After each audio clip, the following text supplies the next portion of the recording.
Dr. Sutton, sir. Thank you, Parker. Oh, you've had a long journey, Doctor. It's worth a journey to join old comrades. Help yourself. Oh, thank you.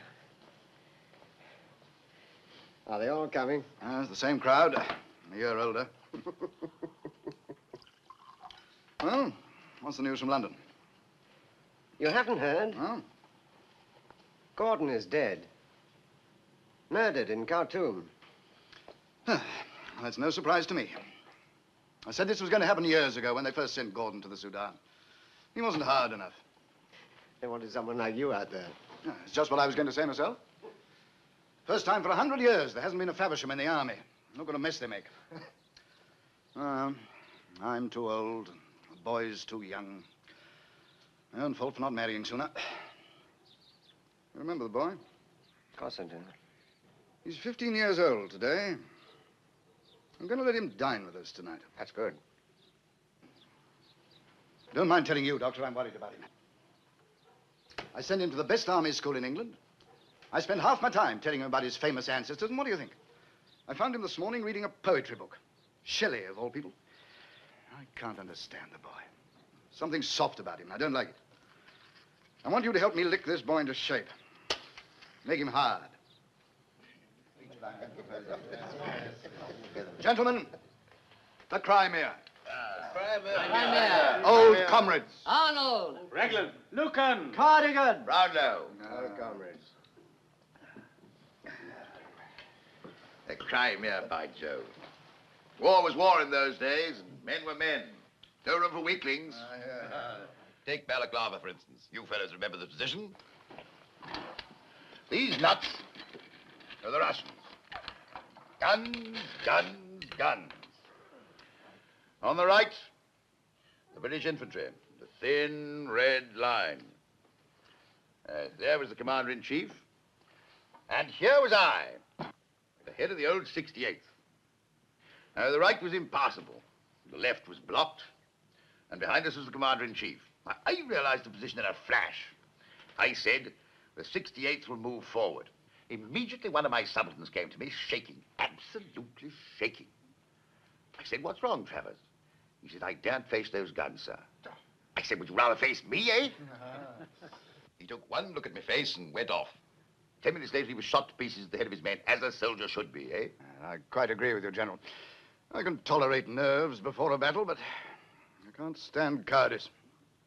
I remember a soldier at Inkerman when a Cossack charged down on him. I saw the fellow raise his musket, fumble with the trigger, then turn and run. Cossack's lance went into the back of his neck and came out of his throat. Best thing that could have happened to him. You remember Wilmington? Wilmington? Yes, fine old service family. Father killed at Inkerman. Grandfather blown up with Nelson. Uncle scalped by Indians. Splendid record, splendid. Well, what happened? Well, the general ordered him to gallop through the lines of the message. Paralyzed as funk, couldn't move. Sent his ADC, killed before he got 50 yards. Sent his adjutant, head blown off. Had to go through the lines of the message himself. Lost his arm, ruined his cricket. Oh, yes, I remember now. Disgraced his family. Father disowned him. He hung about for a year or two, then blew his brains out. He had the courage to blow his brains out. Courage? Last spark of decency, that's all. There's no place in England for a coward. Harry. Past 11. Time you're in bed. Oh, dear. No. Sit you down, boy, sit you down. It's the boy's birthday and we haven't drunk his health yet. Oh, yes. Quite right, General. Toast to Harry. May he prove the bravest of the Favershams. To Harry. Harry.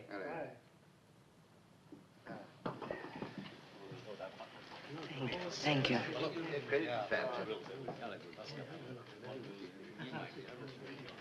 Good night, Bob. Good night, Harry. Good night, gentlemen. Good night. Good night, Harry.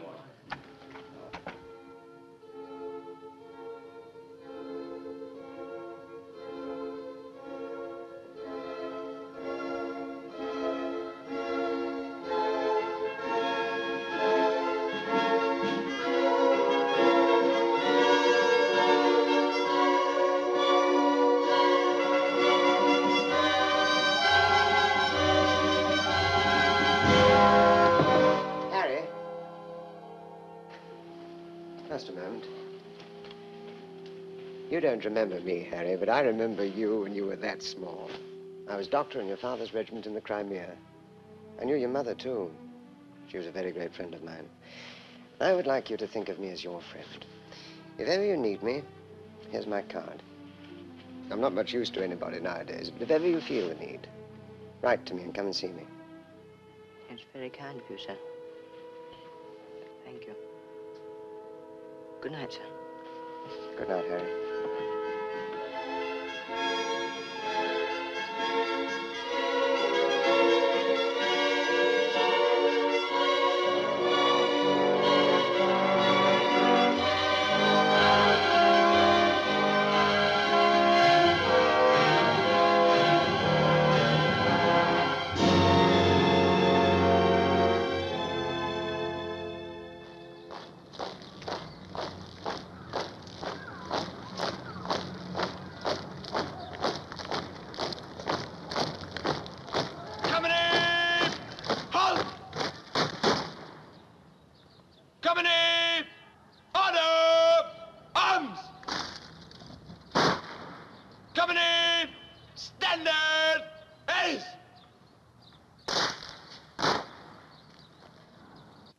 Years ago, General Gordon was murdered in Khartoum.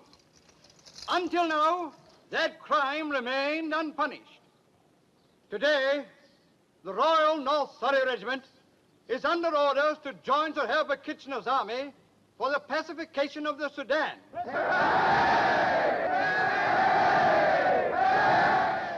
What's Egypt like, John?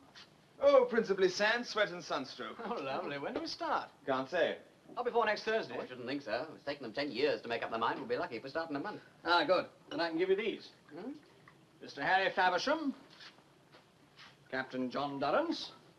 Oh, there's one for you. Thomas Willoughby. Huh? Oh, what's all this? Oh, it's an invitation to the Burrows family bean feast.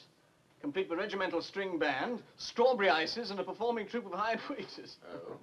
Yes, my sister's coming of age. Mary's 21 next Thursday, so father's letting himself go. Champagne? Oh, gallant. Oysters? Oysters in June. Well, I had oysters at my 21st. Oh, well, of course, I had the good sense to be born in March. Well, anyway, father is going to be terrific. Hmm? He's written 4 speeches already. He's been rehearsing them in the bathroom. My lords, ladies, and gentlemen, and officers of my old regiment, this is an occasion for double rejoicing. I am proud not only to announce my daughter's coming of age, but also her engagement to the son of my old comrade in arms, Mr. Harry Faversham, of the Royal North Surrey Regiment.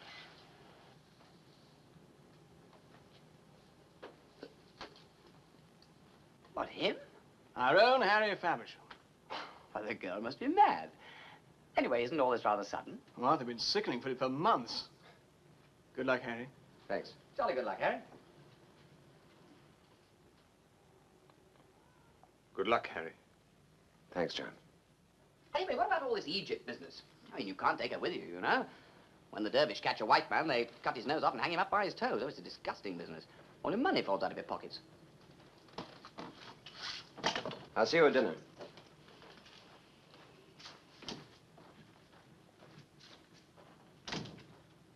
Well, what do you make of that? I don't know what's come out of the lad. Can't take a joke. Moons about all day, reads poetry at night. Oh, if that's love, give me indigestion. Ah! Oh, well. Time to get changed. See you fellas later.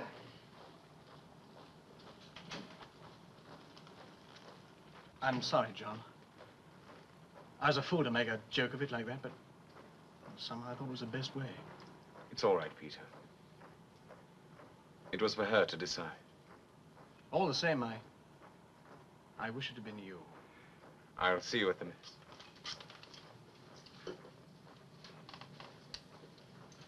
After all, there are plenty of other girls. Plenty. For other men. Many years ago, I fought in the Crimea beside that very gallant officer, General Faversham, whose death last year was such a sad loss to us all. Tonight, I'm proud to announce the engagement of my daughter to Harry Faversham, my dear old friend's only son. Bravo! Bravo, Harry. Bravo. Now, 10 years ago, when Harry was only a boy, I raised my glass in his honor with a toast, may he prove the bravest of the Favershams. Tonight, I raise my glass again to Harry Faversham and to my daughter Mary. Company is now dismissed. The business of dancing will commence.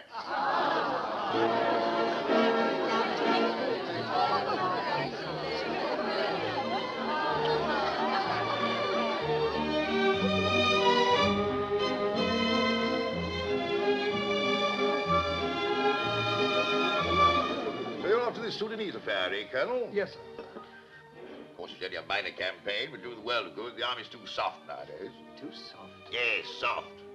Now, the Crimea was different. War was war in those days, and men were men, no room for weaklings. Take Balaclava, for instance. You remember the position, Doctor? Only too well. I was there on the extreme left. Come here, young man. Come sit down. Now, these nuts for the Russians. Guns, guns, guns. On the right, the British infantry. The thin red line. Yes, poor chaps. They didn't get much to eat, did they? What the devil are you talking about? Oh, transport and supply were trucking, weren't they, sir? Yes, but I was talking about the line, not the men. There was the commander-in-chief, and here was I at the head of the old 68.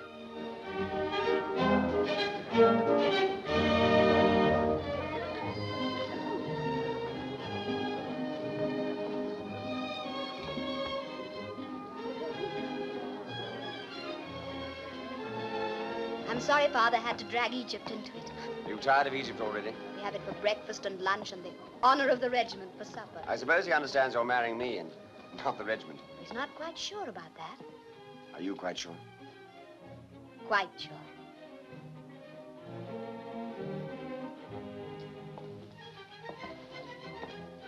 When we're old and creaky with rheumatism, we shall look back and remember this night. You'll never be creaky, darling. Never in your life. We shall creak with the best of them. And through the creaks will come the sound of dance music, the light of the moon and the scent of flowers.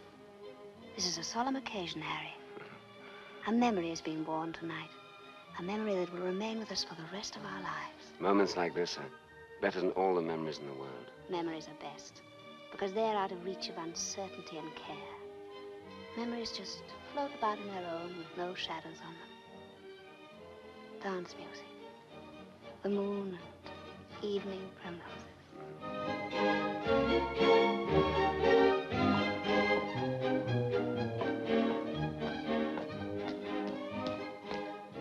You're not going to rob me of my solitary dance, Mary. I'm sorry, John. It's my fault. Is your dance going on? It's just started. Excuse me. I have a partner waiting. It wasn't his fault, John. It was mine. I talked too much. Shall we dance? It's a polka. Don't you like the polka? It's a bit jerky, isn't it? Rather like saying goodbye in Morse code. I'm sorry, John. Oh, there's no need to be sorry. It's rather difficult to explain. Well, you've nothing to explain. You don't expect a girl to sit down and write out a catalogue. Reasons why I love Mr. A, reasons why I don't love Mr. B. It's only Mr. B who sits down and puzzles out the points against him. And you never saw such an impressive list. Reasons why Mary Burroughs doesn't love John Burroughs. Reason 1. Don't, John. Oh, I could list down about 40 reasons. Reason 41 was that she loves the other man. So I crossed the rest out. Thank you, John. Harry's a fine man. And with you to help him, he should have a splendid career. You'll enjoy helping him, won't you? I hope I shall be able to. I'm sure you will. I think you'll be very happy. And I shall always love you. Oh, John, dear, I'm so sorry.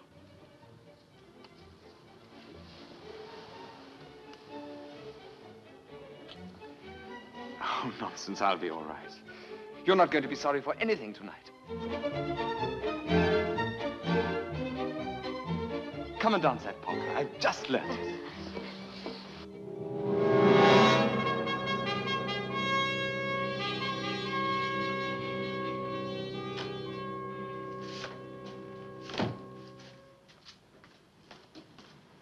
Feversham, see what he wants, Lubbock. He wants to see you privately, sir. Oh, very well. Sir.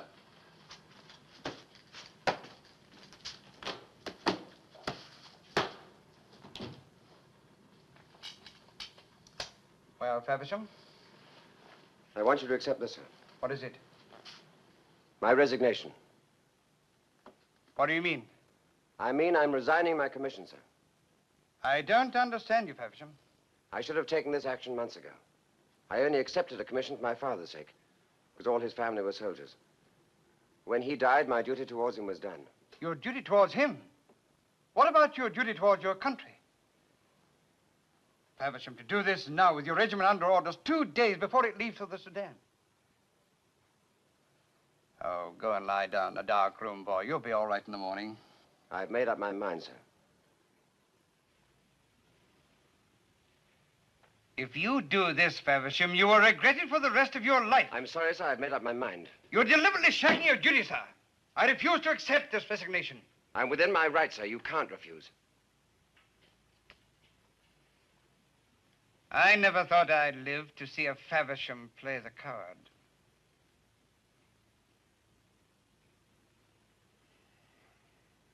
May I go, sir? Yes. Go.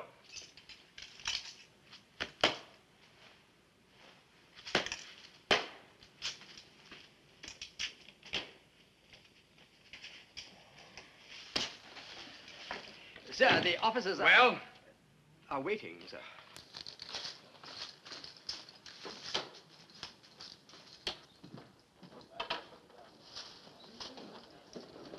Gentlemen, final orders have just arrived. About time. The regiment leaves on Thursday. We march to Portsmouth and embark at midday. I've just received a telegram from General Kitchener. It says, glad to welcome your regiment to my command. Oh, that's very kind, isn't it? Gentlemen, there will be one change in regimental orders for the 15th. Mr. Faversham has thought fit to send in his papers on the eve of his regiment leaving for active service. His place will be taken by Mr. Parker, who was to have remained at the depot. Thank you, gentlemen.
Hope I catch you to say goodbye. Goodbye, sir. Good luck, Joel. Keep an eye on young Peter for me, will you?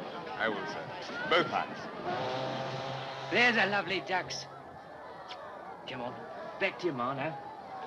There you are. Come on, little Annie. Goodbye. You look after your ma.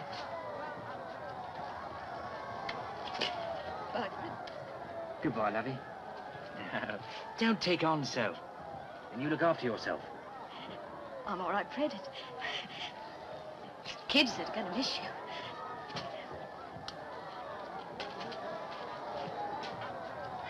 Goodbye, my boy. Goodbye, Father. The dog's going to miss you. We'll all miss you. It won't be long, sir. Good luck, Joe. Bye, Father. Goodbye!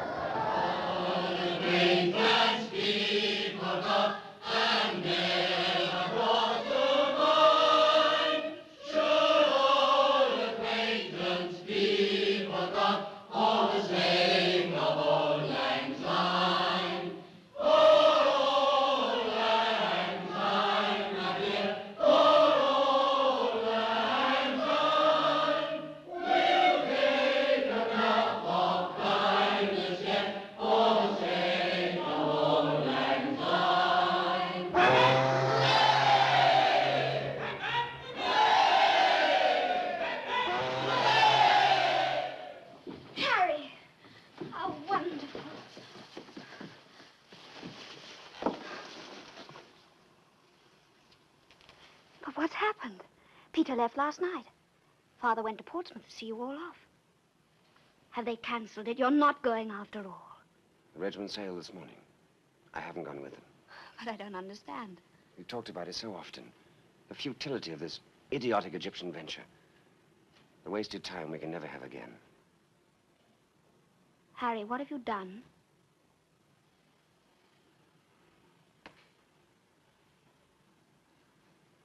I've resigned my commission. I should have done it sooner, long ago. It's released me from the life of an imposter. And that's all a man is, when he isn't true to the things he believes in. And I believe in our happiness. In our being together, in the work to be done here, to save an estate that's near ruin, and all the people who've been neglected by my family because we preferred glory in India, glory in China, glory in Africa, glory... Excuse me, Miss Mary. This packet has just arrived from Mr. Faversham in your care. It's marked urgent.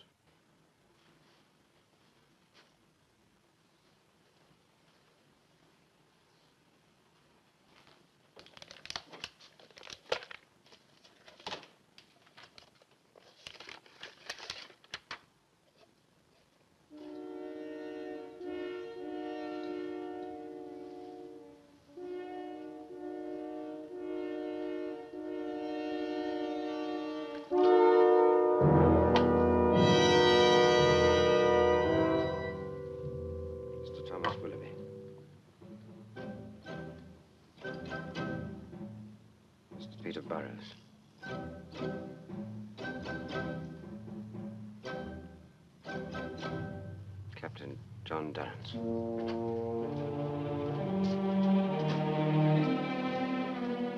Well, Mary, they had a splendid send-off. Peter sharing a cabin with John Durrance and young Willoughby. I'm delighted the three boys are together. It was a wonderful sight, the ship steaming out down the channel, all the men cheering and the crowds... May I speak to you a moment, sir?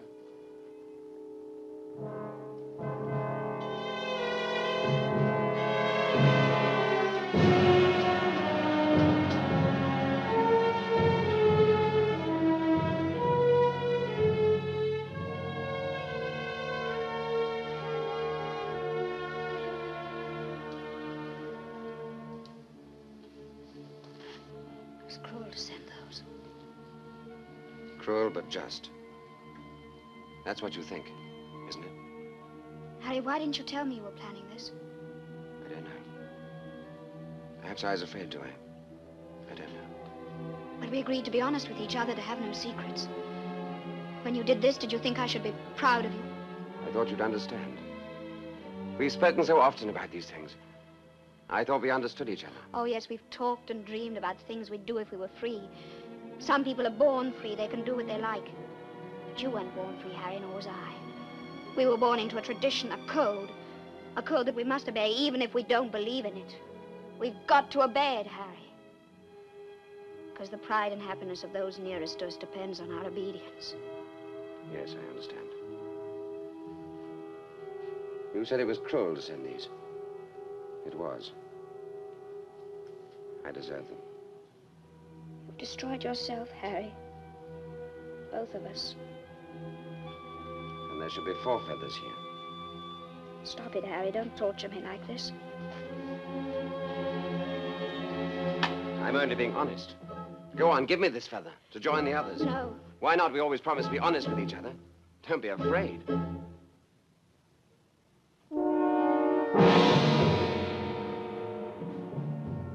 Thank you.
Harry Faversham. Hello, Doctor. What's happened, Harry? I thought your regiment had left months ago. Yes, they have. Just as the guards have gone tonight. Years ago, Harry, I gave you my card in case you ever needed help. Do you remember? Yes, I remember. Come along and have a quiet supper at my club. I'd rather not, Doctor. It's just across the park, the Naval and Military. If you don't mind. Albert. May we go to my rooms? Of course. You also say you feel your duty to your home is greater than your duty to a crowd of African peasants. There's nothing dishonorable in that, Harry. If that's the whole truth, then these feathers are an insult, to be treated with the contempt they deserve. Isn't that so? You know it isn't. Just as Mary knew. Everything I've said is true, yet not the whole truth. Do you remember the night you were in my father's house years ago? The story they told about an officer who failed to carry a message because he was paralyzed with fear? An officer disgraced and hounded out of society, who shot himself in a back room off the Haymarket because his life was ruined. That story has haunted me all my life. Almost every man is haunted by some fear, Harry. Fear? My father despised me, believed me to be a coward. His belief turned fear into reality. I knew that night that if ever fate put me in the same position, I should behave like that man and meet the same end.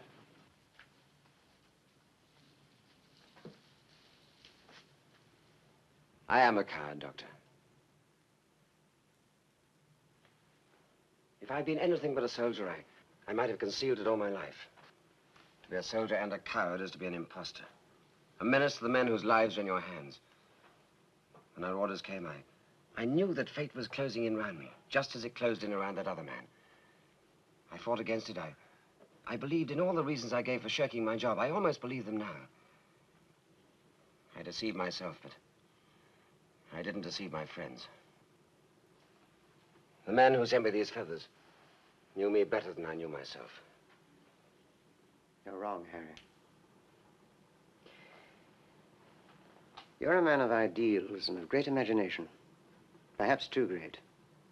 And you've paid a terrible price for your father's lack of understanding. But you're not a coward.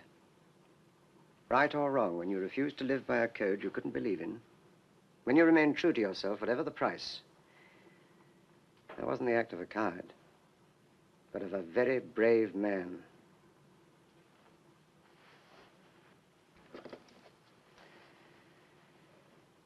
That's why I'm not afraid to leave you here with this. Because I know you won't use it. That would be the easy way out. And you won't take it. Do you believe that? Do you believe all you've said? With all my heart. Harry, let me help you. Is there anything I can do? Yes, Doctor. There is something. Yes? I'm leaving England. I'll write to you from time to time. But if you don't hear from me for a year, you know I'm dead. If that happens, I'd like you to go to Mary and tell her I tried to put things right in my own way. Can you tell me where you're going?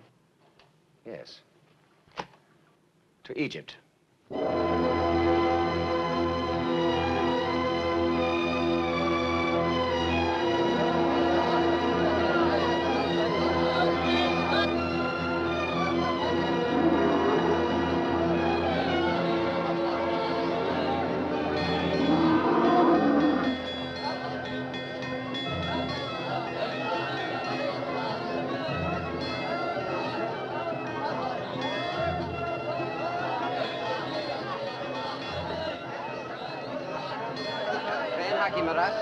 Dr. Harras.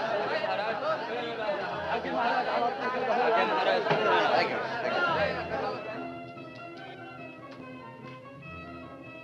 Dayu, right?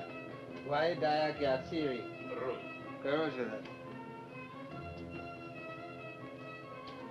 Dr. Harras? I've come from England, from an old friend of yours, Dr. Sutton. Dr. Sutton. I remember him well. I served with him in India. How is he? He's well and he sends you his greetings. What may I do for you? I have a mission to join the army of General Kitchener. I want your help to disguise me as a native. You speak Arabic? No. You have some other native tongue? No. The army of General Kitchener is 400 miles away, across country, held by the dervish. How can a doctor help you, except to certify you as mad? I've been told of a tribe called the Sengali who once revolted against the dervishes. And in revenge, the dervish branded them, cut out their tongues, and made them outcasts. Do you know that brand? All men know the brand of the Sangali. And you understand the reason for my visit, Doctor? My dear young man, you will miss your tongue in many ways. I'll keep my tongue. They won't look for it once I'm branded. I can stain your skin, but I cannot imitate a scar that would escape detection. That I understand. Is your mission, then, of such importance? May I stay in your house until the wound is healed? انت مستعد؟ ايوه.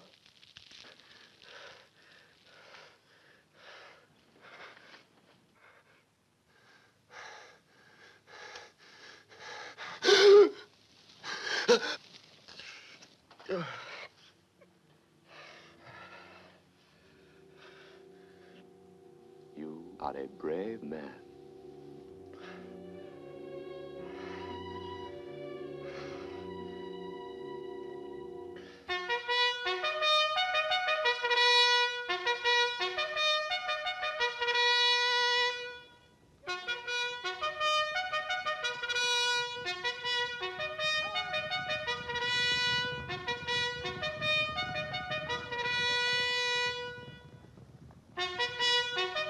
Kitchener wants to force a decisive battle here at Omdurman.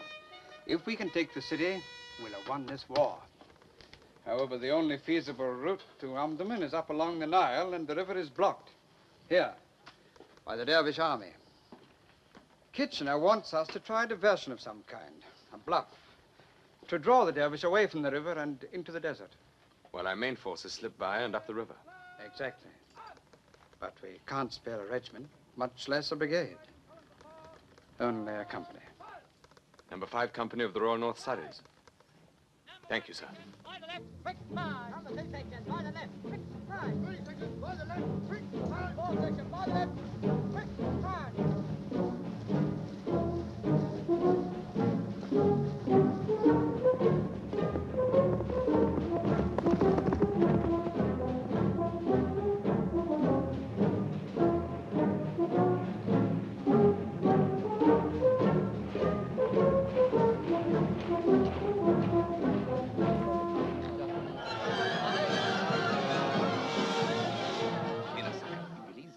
كيتشنا في ابو حميد متأكد؟ ايوه يشري انجليزي مين ابو حميد للشلال الخامس شغل.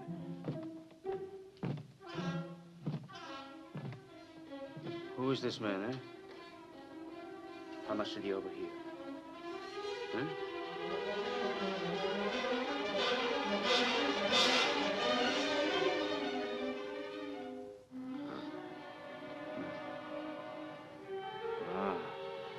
Bengali, huh?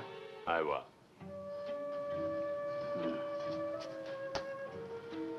Right, Boxer.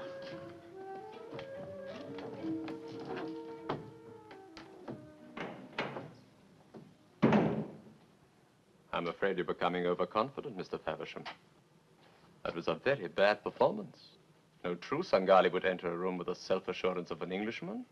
Why was that fellow so frightened? He's a spy. He was terrified you might betray him. For myself, I have no fear. But I must admit I should feel a little more comfortable if you would now, at last, tell me why you're doing this. In England, 4 people gave me white feathers. They've got to take them back. A mad race, the English. Not so mad, Doctor. In England, the white feather is the mark of a coward. I see. And why worry? Be a coward and be happy. No, Doctor. I've been a coward, and I wasn't happy. Did that man bring news? Yes. He says the North Surrey Regiment have left Abu Hamid. By crossing the desert, you could pick them up at the Nile, and perhaps near the 5th Cataract. Part of Kitchener's force is going up the river in boats. They will be hauled up the cataract by native labor. There is your chance.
I don't know if any of you two have ever played decoy, but the general idea is to look stupid and make as much noise as possible. That shouldn't be very difficult for you, Willoughby. Oh, thank you. And if we're attacked, do we fight or run? We run. Remember, we're only out here for bait. We run as long and as fast as we can, and fight only if we have to, because we wouldn't stand a chance. I should say we'd be pretty badly outnumbered. Oh, jolly nice. Isn't that nice, Peter? I'm taking a squad out to start some brush fires and look about. You're in charge, Willoughby, and you, Peter, you see to it he doesn't fall asleep. I should be back by nightfall. John, is it true that you asked me for this little job? Yes, Tom. Thank you so much.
هم هنا هم هنا. روح وراهم روح وراهم. اسكت.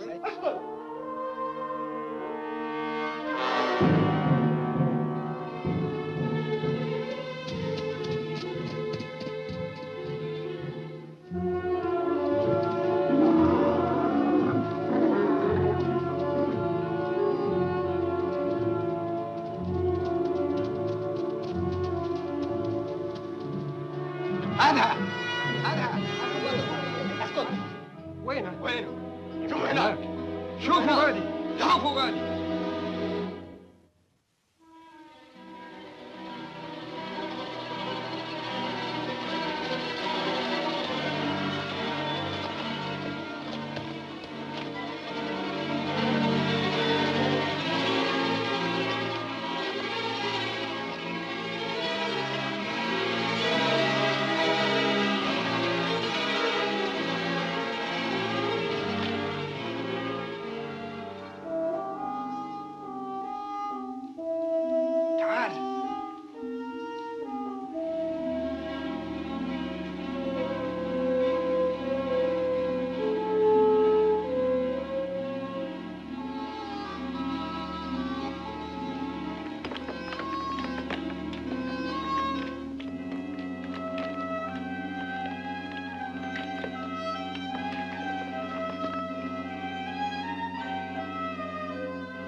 Achipi. Chini.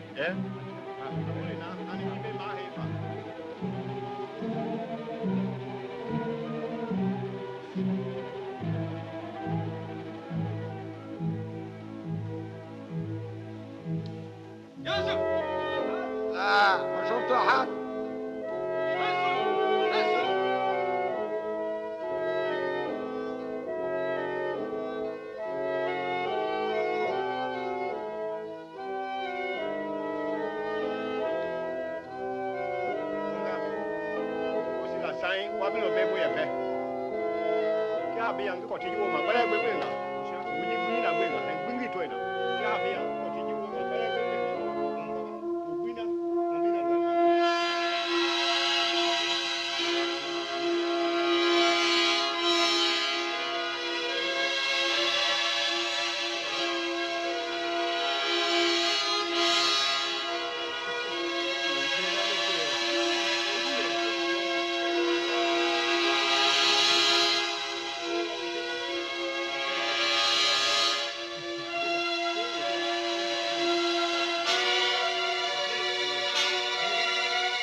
Blimey. 2 men! At the double! Chris, at the double!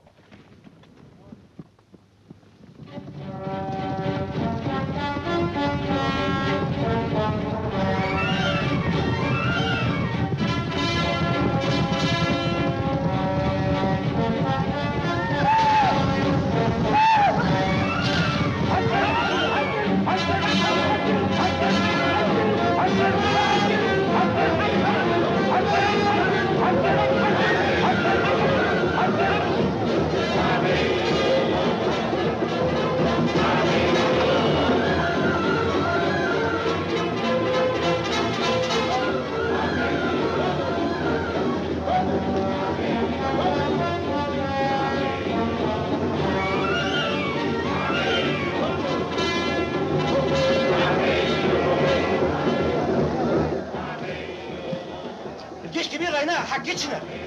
عساكر الانجليز زي النمل. جيوش كبير. جيتشنا؟ ايوه. نبيل نبيل نبيل نبيل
He wasn't able to speak to you when you found him? He was just like he is now, sir. And no sign of his helmet anywhere. All right, Sergeant.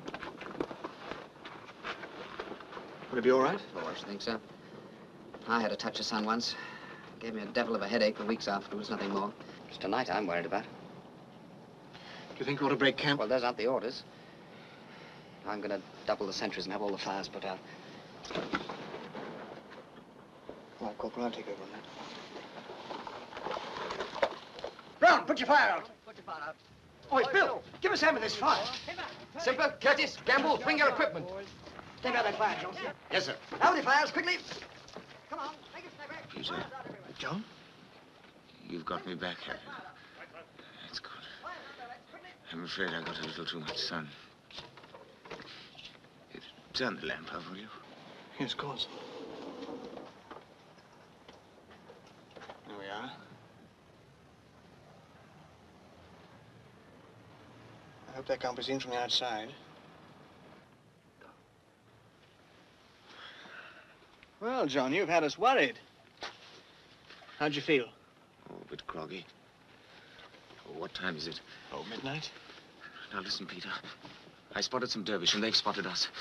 We've got to be moving by daylight. And tell Willoughby to double the He signals. has. We'll be ready. Why don't you get some rest? Yes, I think I'd better.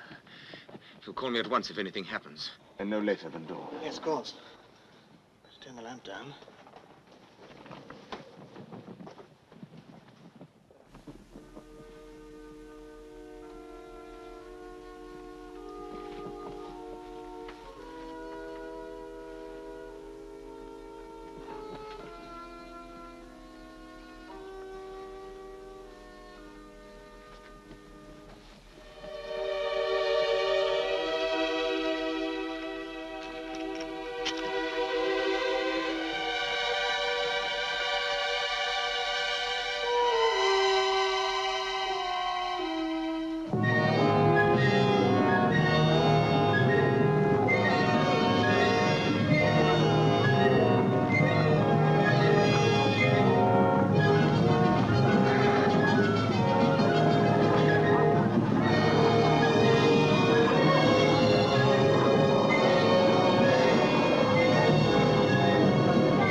little restless, sir. So am I. I shall be glad when the sun rises. Yes, sir. Seen anything? No, sir. Well, keep your eyes open. Very good, sir.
to Omdurman and kill us there.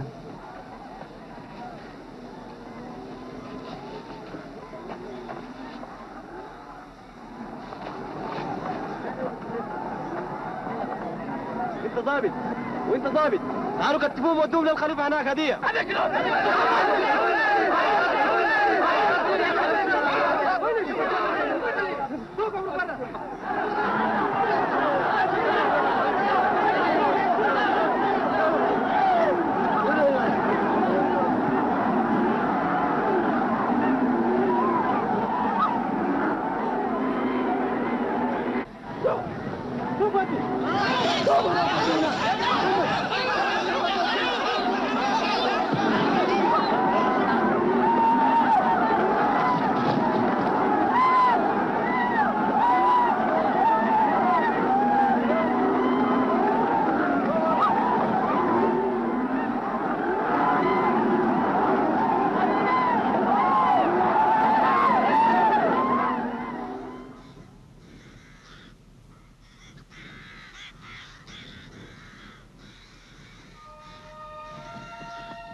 Tom?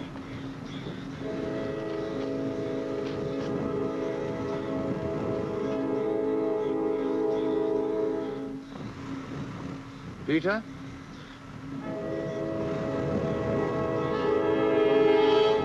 Peter?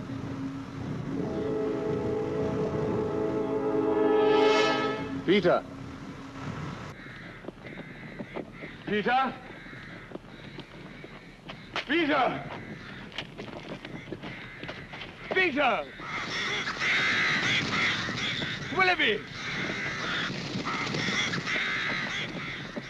For God's sake, somebody answer me!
Why don't you say something? Why don't you speak? Who are you? Say something! If you can't speak English, speak Arabic! But speak!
Oh, Mary.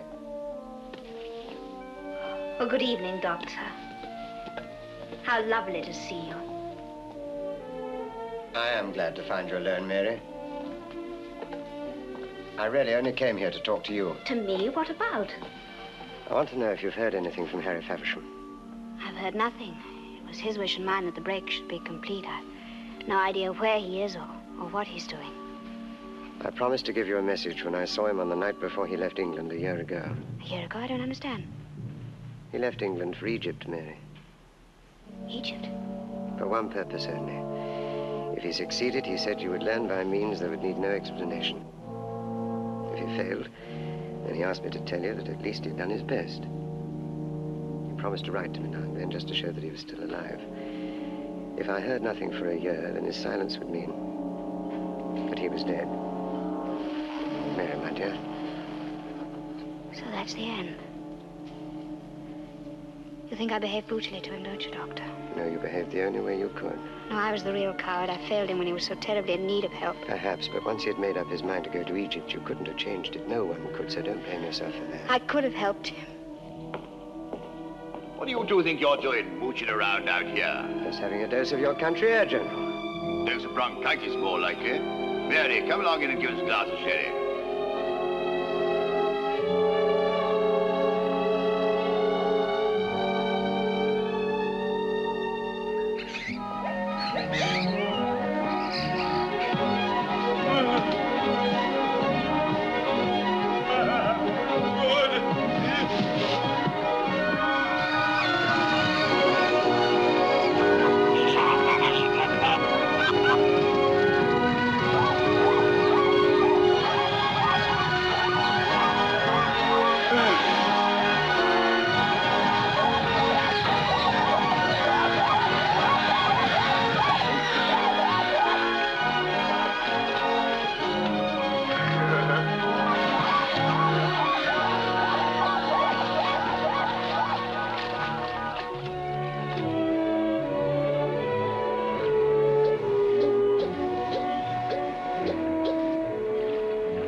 Served here before?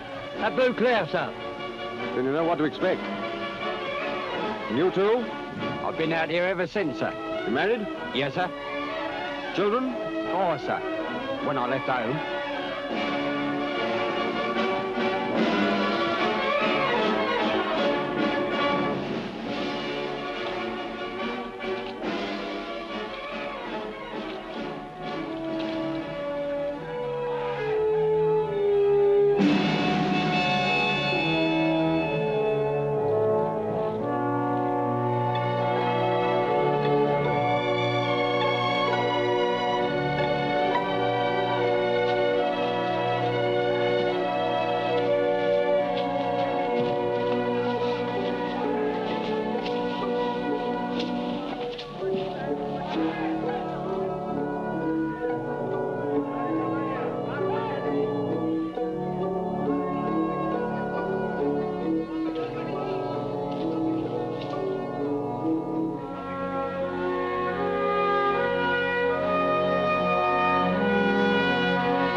Good morning, sir. Morning, Doctor. How is he? He'll pull through. Splendid. He's a fine officer. I don't want to lose him. Captain Durrance is blind, sir. Blind? But surely with rest and care he will recover. I'm afraid not. He might have had a chance with immediate attention. Now it's too late. The nerves are dead. It hasn't been cheap. An entire company wiped out, Durrance blind, Willoughby and Burrows dead. Perhaps they've escaped too, sir, or been taken prisoner. Taken prisoner? Then they'll be better off dead. If the dervishes take them to Omdurman, they'll be a long time dying. But if we win at Omdurman, sir... Win or lose, they'll already been slaughtered like cattle. Thank you, Doctor. I know you've done all you can.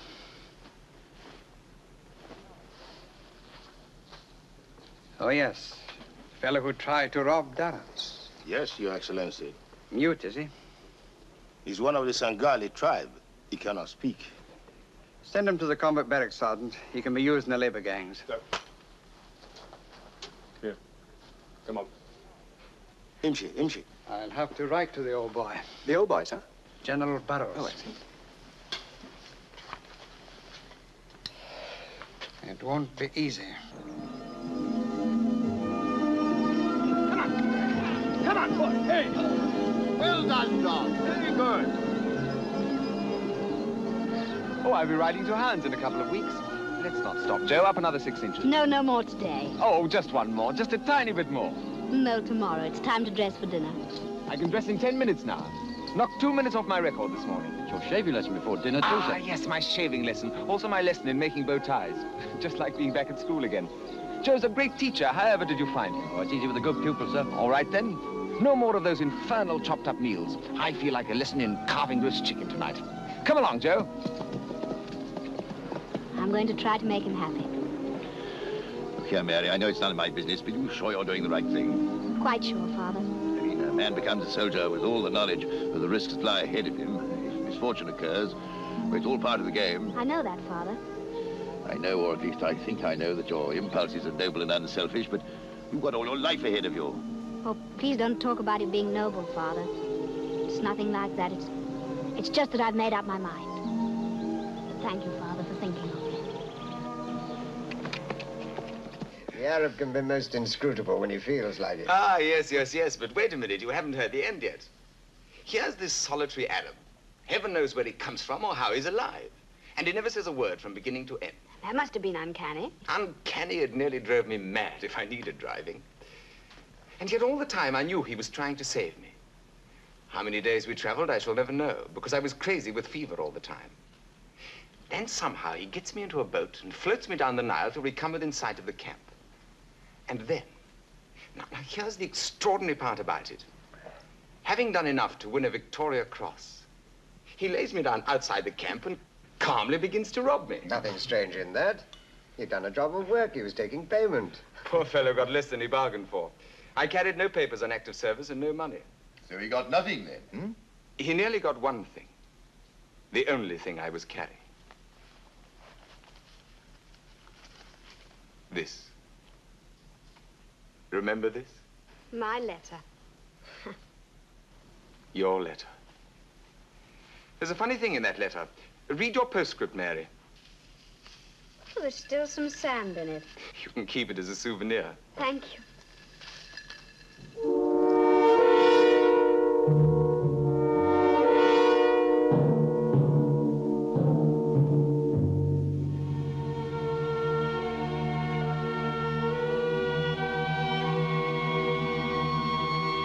Go on, read the postscript. Read it. Let me read it. Yes. Take care not to get sunstroke. You always said I knew too much to take advice.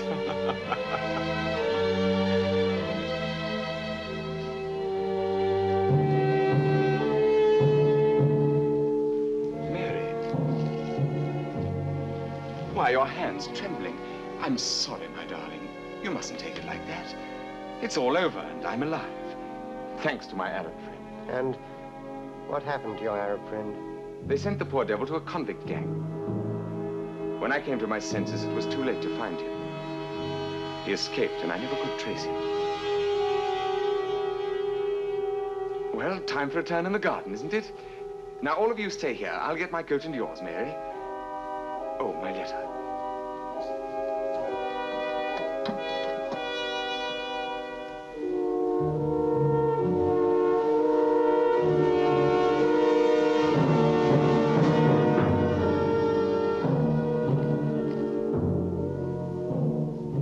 Thank you.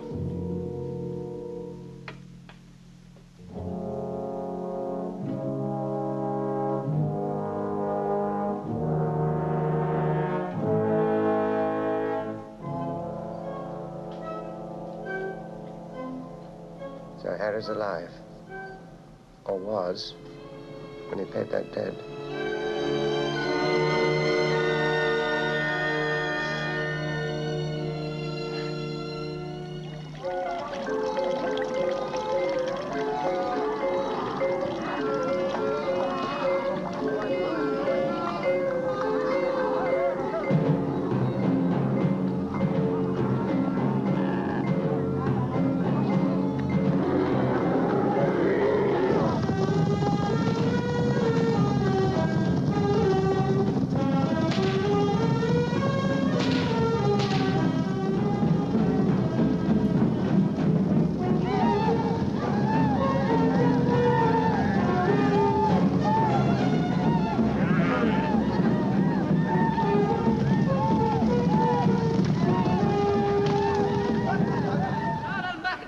يا رجال السودان تعالوا هنا تعالوا شوفوا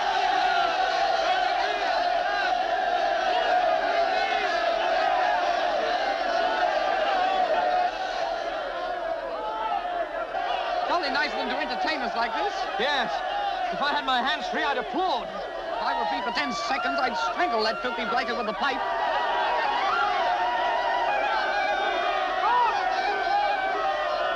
Do I look sane? No, do I? تعال. ايه؟ انت شايف الراجل اللي هناك ده؟ سغالي؟ انا مشتبه في امره. جاسوس تفتكر؟ جايز.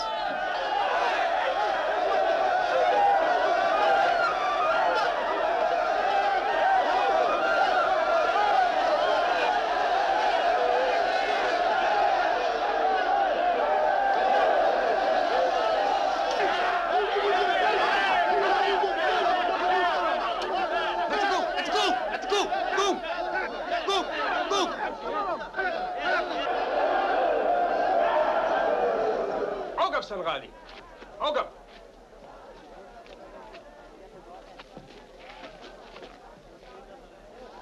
فتشوا.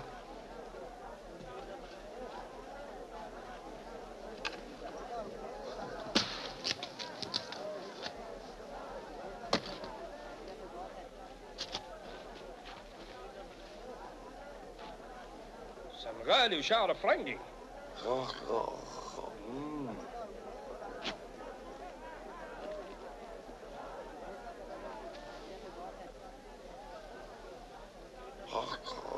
ريش. سنغالي ويتكلم انجليزي؟ خلاص خذوا يلا امشي. Peter. Perhaps our message got through. Perhaps Durrance did get away and sent this fellow to give us some hope of escape. Escape? I wonder what his plan could be.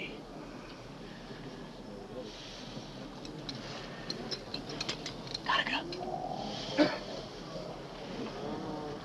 Karga Pasha, tell me, which do you think would give the better chance of escape?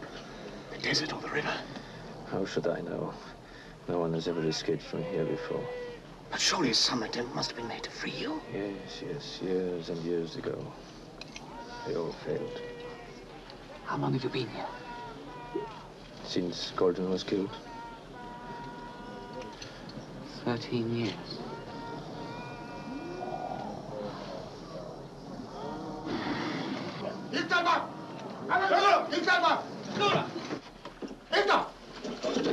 Está invisible.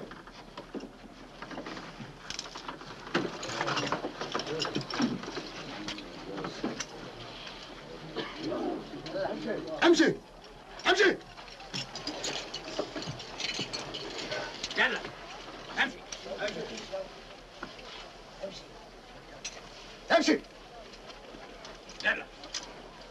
يلا يلا يلا. يلا.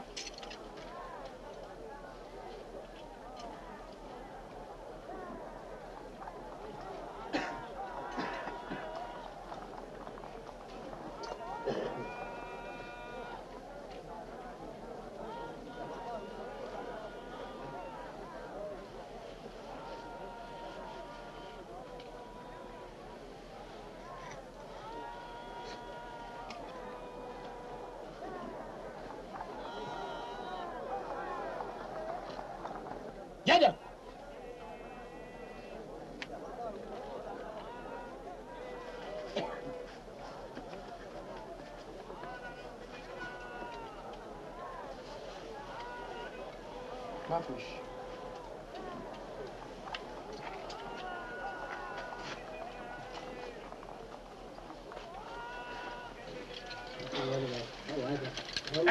امشي. يلا. ايه للانجليز اصحابك؟ تكلم. هتنطق ولا لا؟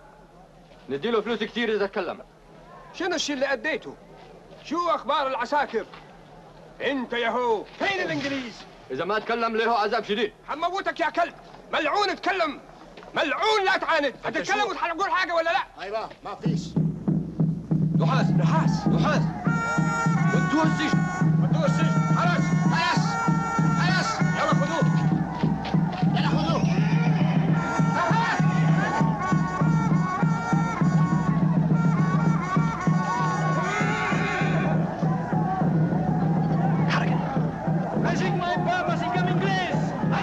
Kitchener's army has been sighted. He's moving on the city. جيش كيتش خد ميلان المدينة. شو بخدين بغير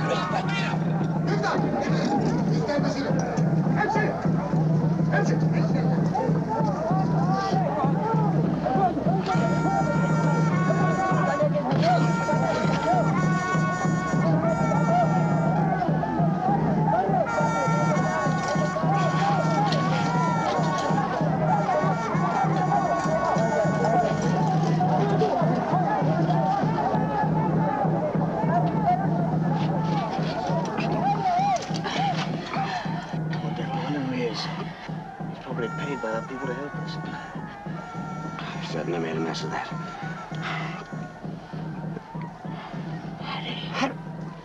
Harry Faversham. Harry, what the devil did you get Henry? There's no time to explain now. Listen to me. The dervishes have gone out to meet Kitchener. If they get beaten, they'll slit our throats in revenge. If they win, they'll slit them out of pure joy. Right opposite the prison gates is the arsenal. It's our only chance. Just a few guards, and that's all. You got the file? The file was an absolute brainwave, Harry. Does anybody here speak the language of these poor devils? Yes, that fellow there. Gallagher. Are you all right, Harry? I'm all right, thanks, Tom. Harry, this is Gallagher Pasha, once governor of the province of Kordofan. Do you speak English? The language of these people? I speak Arabic and Greek. They all understand one or the other. Will you tell them that we have the means of setting them free of their chains? Tell them that once they're free, on no account must they make any sign or movement until they get word from me. And bring your strongest men first. Nice one. Nice one. إحنا هنتريقكم لكن ما فيش كلام. أوي ما فيش كلام.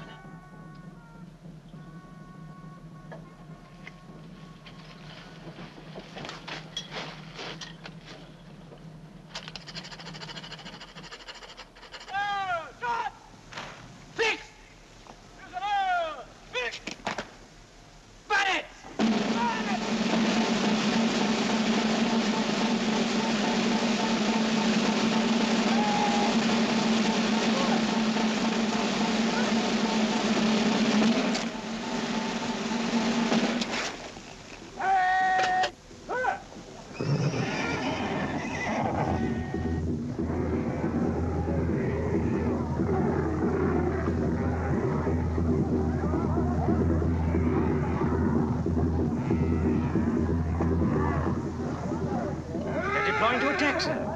It's their whole army.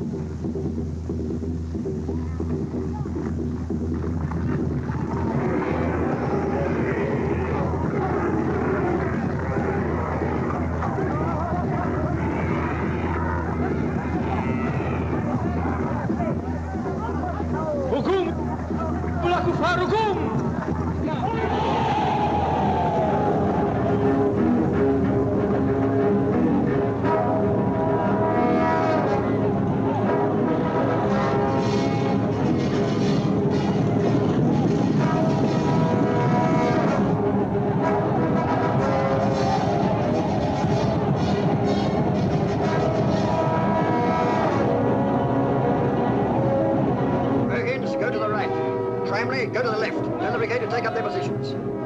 Tell them to withhold their fire until the last possible moment.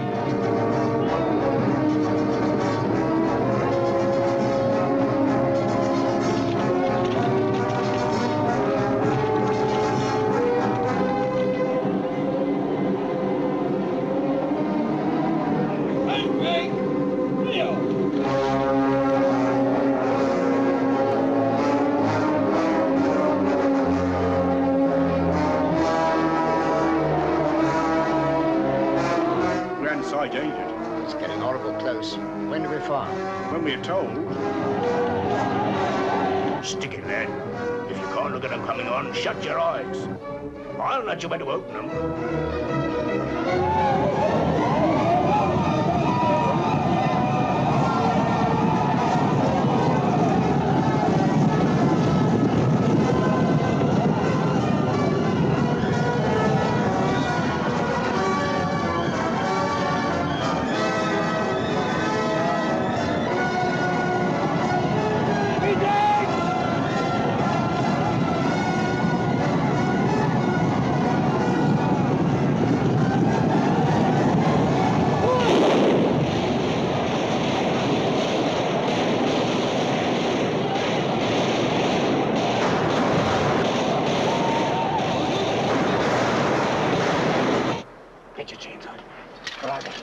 Tell them it's now or never. They mustn't move an inch until the guards reach us. الوقت ما تتحركوا هذا الجيش ولا خلاص ما تتحركوا ما فيش كلام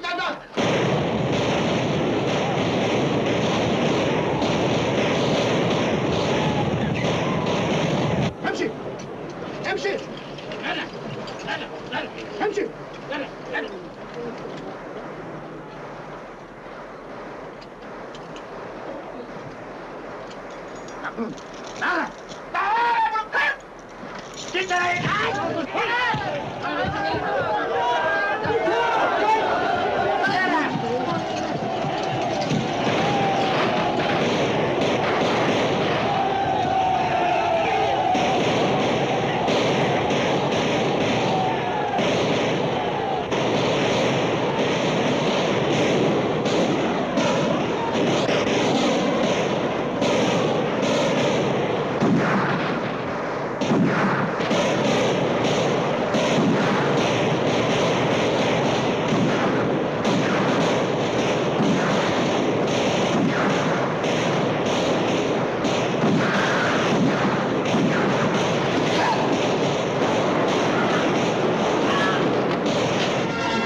They're running again, sir. There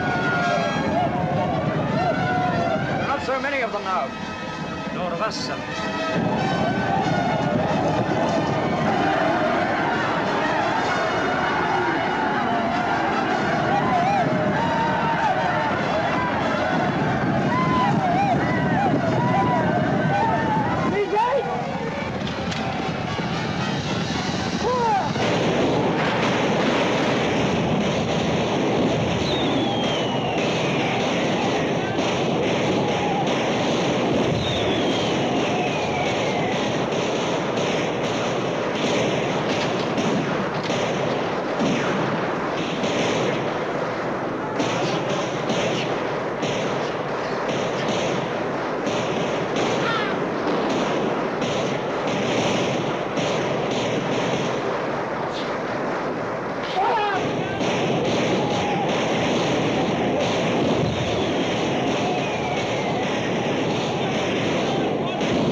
Here, Harry.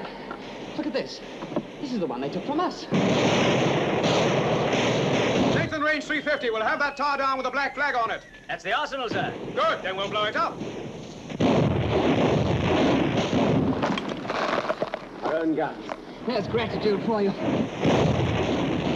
We've got to stop them. They're firing at the black flag. What about this? Come on.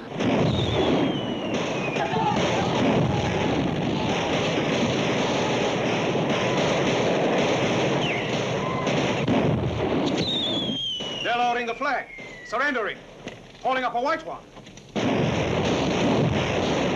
It isn't white, sir, it's ours. What?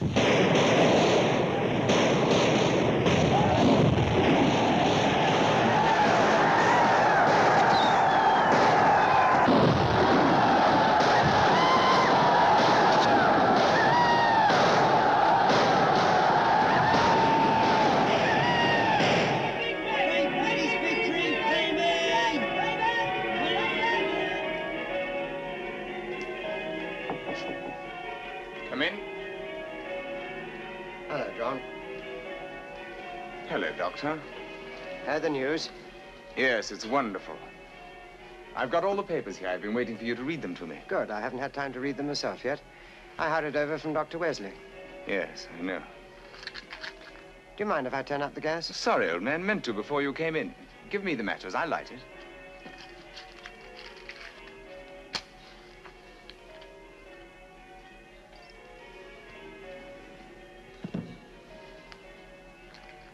Whiskey? Not just now, thank you. Well, what news from Dr. Wesley? Oh, and have you heard from Hine, our German specialist friend? A nice chap.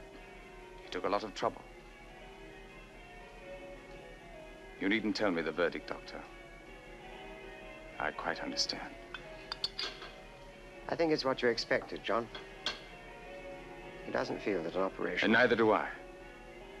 A man gets to understand these things. If there was any sort of a spark left inside that might be fanned up again, I'm certain I should have felt it there. I've known for some time that they are stone dead. Hine explained that the trouble is sometimes caused by a lesion, which can be removed by operation. In your case? In my case, they're a complete blackout. No harm in getting the best man anyway. You've earned your whiskey now, Doctor. Thank you. Like some soda? Thank you. Might have been a lot worse. If I'd known from the very beginning it was hopeless, I'd probably have blown my brains out. Today, it isn't half so bad. I've been learning to read this Braille stuff. Good. Funny how quickly the fingers get sensitive. Listen. Be not afeared. The isle is full of noises, sounds, and sweet airs, which give delight and hurt not. Sometimes 1,000 twanging instruments will hum about mine ears, and sometimes voices that if I then had waked after a long sleep, will make me sleep again. And then in dreaming, the clouds methought would open and show riches ready to drop on me, that when I waked, I cried to sleep again. Splendid. Yes, marvelous, isn't it? Of course, I knew that bit by heart anyway. Well, here's to your health, Doctor. To you, John. And to Kitchener and all the lads out there. Now, stretch your legs and read me the news. This is a report by Mallinson, the war correspondent. Khartoum, 2nd of September.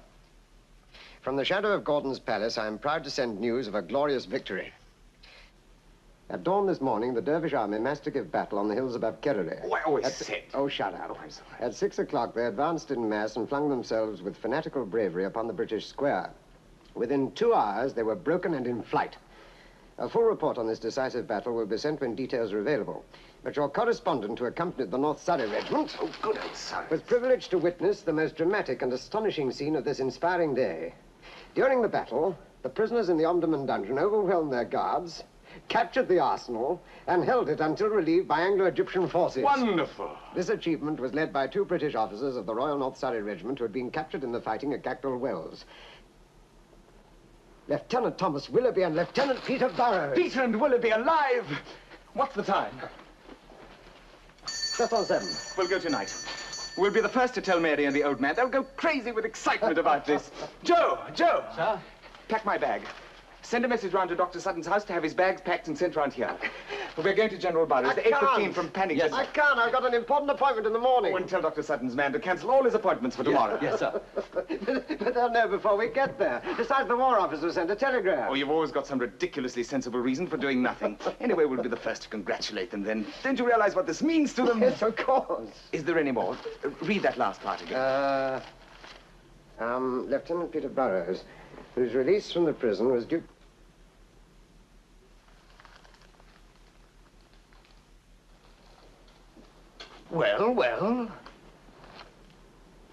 Well?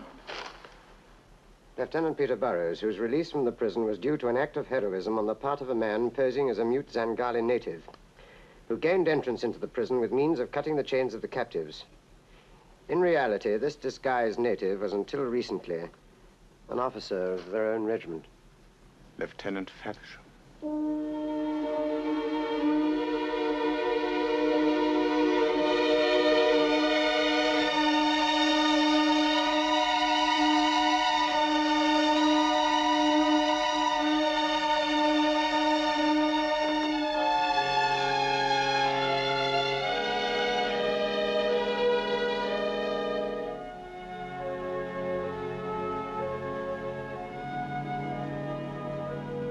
What did she try to hide from me?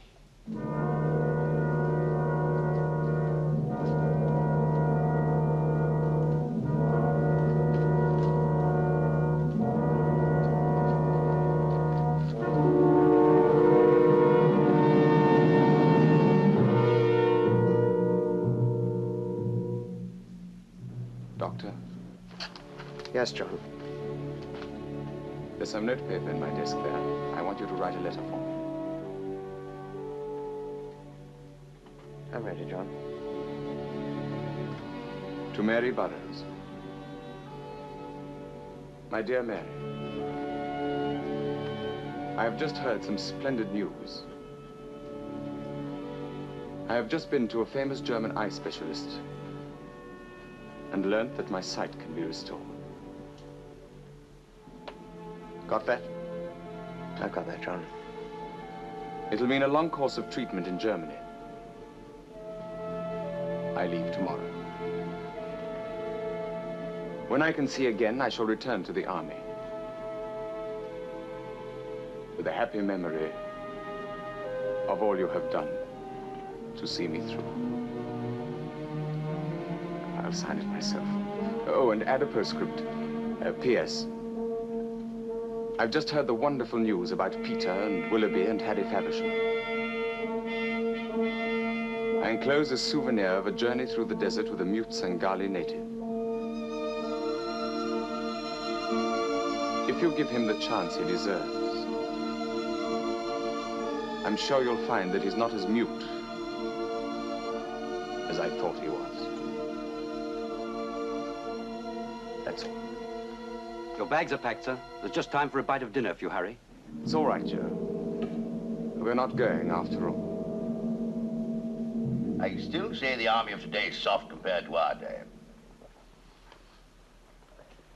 Soft, that's all trouble. Still, you boys did your best. And now that Harry's made you two young rascals take your white feathers back, I suppose he'd better marry the girl and get on with it, eh, Doctor? But it's not as easy as all that. There's my feather, too. What deed of reckless daring are you going to do to make me take back my feather? Must I? Deeds of reckless twaddle. Stuff and nonsense. No such thing nowadays. All you boys had to deal with was fuzzy-wuzzy. Now, the Crimea was different. War was war in those days, no room for weaklings. Now, take Balaclava, for instance. Ah, yes, Balaclava. Now, you boys won't remember the positions. But it was like this. These nuts through the Russians. Guns, guns, guns. On the right, the One position... moment, sir. Your famous account of Balaclava isn't accurate, you know. Not accurate. Not accurate? No, sir. Let me recall the position for you.